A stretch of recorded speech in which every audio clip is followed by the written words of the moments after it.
name is Lindsay Barry, and my daughter Elle attends Brookville School. My name is Kim Kaufmann, and I am the school social worker, and I am the parent trainer for Elle.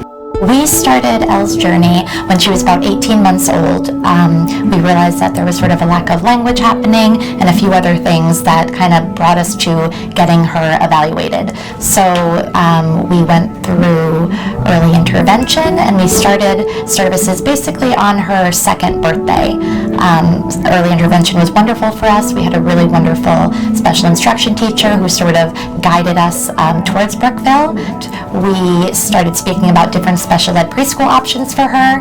We researched a lot about different programs, and we landed here on Brookville. We were lucky enough to get an interview, and that was sort of the beginning of our journey here at Brookville Marcus Ave.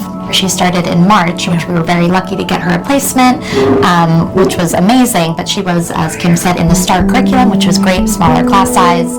There were a lot of big changes this September. This was Elle's first full year here at Brookville, and I was very nervous about her going into a new classroom, a bigger class size, having that different curriculum, but from the moment that we started this September, we felt so good, and we just knew that Elle was in the right place. She has such a fabulous team here. Everyone works so collaboratively. Kim and I started parent training this September, which was new for me, and it just helped bridge everything kind of from school to home that was happening, and I instantly felt that support and that connection that I so yearned for, because as a special needs parent, it can be very isolating, and you don't know if you're making the right decision, what's best for your child. You're kind of pulled in different directions. So I put my faith in Brookville, in Elle's team, her wonderful teachers, her support staff, and then Kim and I started meeting, and I instantly felt sort of at home and relaxed. Parent training is available to the parents that attend Brookville Center for Children's Services. It just has to be done through their IEP. The school social workers and the psychologists that work with the children in the classes can provide any kind of parent training and support as needed. So it just doesn't officially have to be that one-time meeting per month. And basically the goals of parent training are to support the parents in understanding what their child's special needs are in a variety of ways, and then how that also translates into the school setting and ways to support them in school, as well as then blend and have those skills carry over from home to school and school to home as the child makes progress throughout the school year. There's a lot that you worry about when your children's going off to school, especially because Elle was pretty much nonverbal in September. So I really had to rely on Kim kind of peeking in and checking on Elle for me and just reassuring me as a mom that she was happy and she was doing well. And Elle has come just she's made such tremendous progress this year. It's almost, I get emotional thinking about it, but she's a different child now than she was back in September. She's talking, she's using her words, she's made friends, she's so social. She comes to school every day with a smile. She runs up and she's saying hi to everyone in the hallway that she meets. So we're so grateful and thankful for everybody here. And then especially to Kim, who's really helped me at home too, sort of, like I had said, bridge the gap and work collaboratively with Elle's at-home ABA team. So that's been really important, so that everybody's on the same page. We're in constant communication. I can always reach out to Kim. She gets back to me right away. So it's been really, really, I think, such a crucial part of Elle's development, and also the reason why she is doing so well.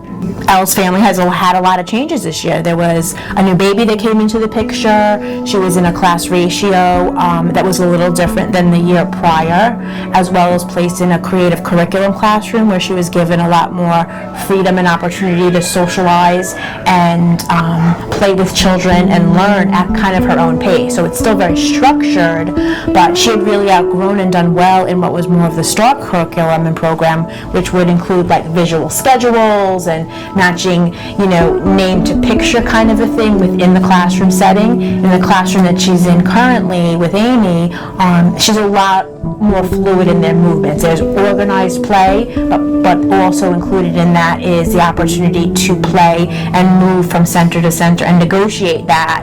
Only still 3 friends at a center, so where can I play if I do want to move throughout the classroom? And I think on our end as well, the collaboration is a very important piece, because as the social worker and the psychologist in the classrooms, we're not, we can check a message, whereas the teachers can't. So we can give that reassurance to the parents of, no, they're fine, or here's a brief update, the teacher will fill you in later. But also on the flip side of that, saying, hey, Elle had a bad morning, or this and this is going on at home, and then we can pass it on to the team as well, so that we really are on the same page. Right.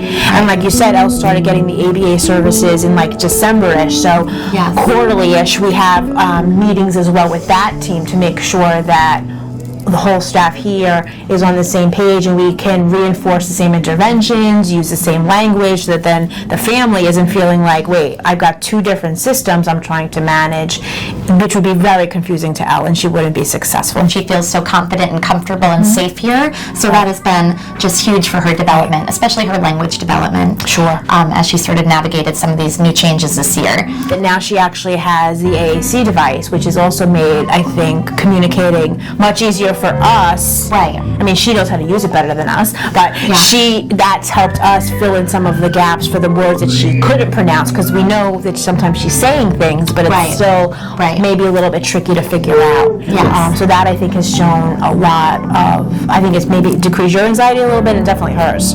Yeah, no, definitely. I think also at home as her mom and my husband and stuff, she can say things or request things, and it's much easier for me to understand her because she's my daughter. So she can say something and I'm like, oh, you want this, you want that. But having the AAC device and having her have that extra support here at school has really been wonderful. And it is something newer to us. We're still working on it, but her speech teacher here has been fabulous, setting up her boards and everything, really making it personalized to Elle. So we've been having fun with it, and we're excited kind of for her to continue to be able to use it and express some feelings and stuff like that when it gets difficult for her to use her, to vocalize and verbalize with us. She was always very vocal, but it was all jargon. Mm-hmm. So she's saying things, but we just really couldn't understand her for a long time. So she just recently, in the past few months, has really started to be able to say words that are we can understand.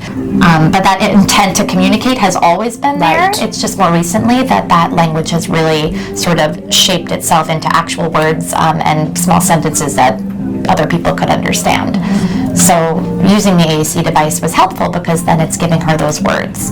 In our particular program, an AAC device isn't just given out. There really are some steps and progress that's really looked at before that's given to the child. But at some point, I think it is an important part of the evaluation process. And Lindsay and Nate did a great job of advocating for saying, hey, we think we're ready to try this now, versus let's continue to wait and see what that process is. So I think that with any special needs child, figuring out that balance of when to advocate and still work as a team and collaborate is an important part of the process, and can probably be intimidating. It is, it can be intimidating, and anything new like this, it takes sort of a lot of kind of time and thought, thinking, is this the right thing for my child? Are we going to be doing this? And again, with Elle's increase in language, we've really been so excited. That was a huge thing for our family, was really being able to understand her. So when we realized, let's give this AAC device a try, we really were focusing on all language, all communication is important. So it doesn't just have to be verbal communication. It could be pointing, it could be doing a PECS, it could be an AAC. So we really got to the point where we wanted to just support Elle's language development fully. And we thought that she was old enough and ready to be able to do this. She has shown us such tremendous growth this year. She's so smart, so we knew that this would be something that she could conquer and do, and that we could do together. And I've had the support of her speech teacher here, of Kim, her whole team, her ABA at home, and we're all sort of creating goals and working together. And little by little, Elle knows it better than any of us, so she's able to get on her device and communicate with us and type in 4 or 5 word sentences. One of her favorite is, I want to eat ice cream. So, she really knows what she wants. So for us, it's basically all communication is wonderful, and that's why we went with the AAC, and we'll continue to see sort of where that goes for us and for Elle. And I think also one of the things that we've talked about is how do you then adapt and be flexible, because I remember you saying to me, Kim, I realize she can do more than I'm allowing her to do. Yes. When she comes into school, they have the morning routine of hanging up clothes, putting away their lunch, washing hands, those kinds of things, and coming home, because you're such a good mom, you're doing all those things do for it all for her. her. Yes. And she's really capable of doing more of that herself. So I think part of that is allowing her to do it. And definitely. I think that, as a mom with any children, you tend to do a lot for them. It's easier. You got to move along. You got to get their shoes on. You have to help them brush their teeth. And what we learned with Elle is that she is so capable of so much more than I was sort of giving her credit for. And again, I think that a lot of times children who are nonverbal or have very little speech, don't always, assume that they can do everything. But I think one of the biggest things we learned is always to presume competence, because Elle is so smart. She blows us away all the time. And again, just from a year ago, she's a different child in terms of what she can do. Her independence at home, her independence in the classroom. She truly is just a very big girl now, and she shows us every day that she can do things. And I would love for Elle to just continue to form these wonderful friendships that she's made.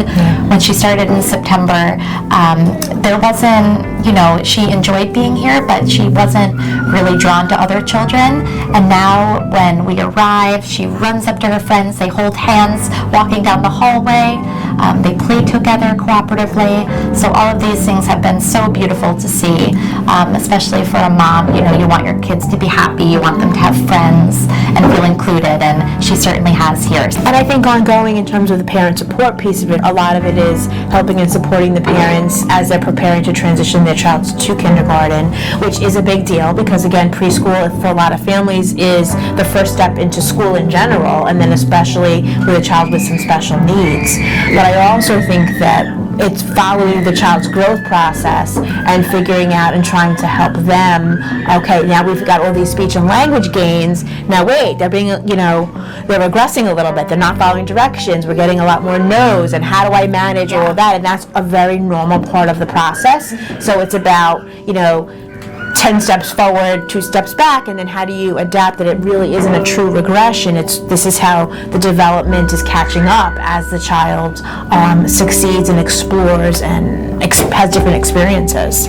Right, and I think as any 4-year-old with special needs or not, she is just 4, and they're going to test us, they're going to have good days, they're going to have bad days, and I think as a mom, I just always try to remember that, because it can be hard. It can be hard to see your child having a difficult time, but, she is just 4, and she is going to have tough moments, but we always come through, and that's why we give her these coping strategies and stuff, and to help her to work through some of this, and she really does, and she's doing great, so we're really happy. If a parent is interested in parent training, it may be kind of a discussion that they have with the teacher, as well as every classroom has a social worker and psychologist assigned to them. So that a lot of time is the first step. After that, though, it just needs to be agreed upon at the CPSC meeting, and then it's brought to us, and as long as there's room available, we will make every effort to make sure that a parent or guardian can have official parent training. We just continue to hope that she makes more friends, continues to play, also with her language, that she continues to use her words, and her language will just continue to move in a really great direction.